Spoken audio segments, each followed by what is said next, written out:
All right, so this next one is somebody that's on my Facebook. So in order to see this video clip, you're going to have to join Facebook, get on become a friend of mine, and then find Barb and go to her, become a friend of Barb's to watch her video.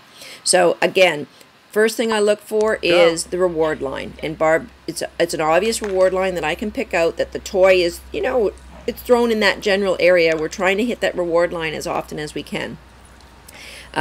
So a great play in between that we're building. What happens when I'm looking at Barb's session, it almost looks like, you know, it's a tug session with a little bit of weave thrown in. That is what I like to see. That's what's going to help build drive.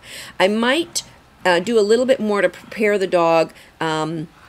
Maybe grab the collar and before you let her go, or I like to do something I call the mustard game, where I get them in and I sit and I talk to them. Are you ready? And you steady away. You got a little mustard on your face right there. Just something to rev that dog up. And so working the arc are both two videos you saw that the both handlers or trainers are working the arc really, really well.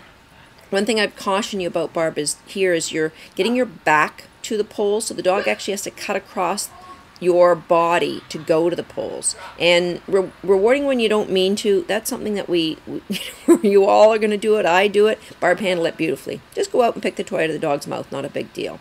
But what I'm getting back to, Barb, is see how you got your back to the poles? That's encouraging the dog to go behind, blind cross you, and do whatever they want. So absolutely move your body around the arc. Sometimes stand still, sometimes moving. But I wouldn't do too much of facing away from the poles. Get your blind cross body line absolutely turned at the poles.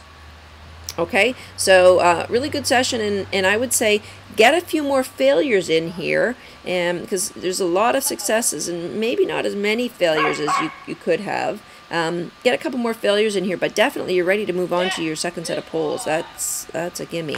All right, good session. Okay, guys, there's two examples of some really good dog training in your week 2x2 session early in the training, and you know, you really want to get your mechanics down and move on. So Barb's ready to move on, and you saw how quick Lena moved on. That's it for today.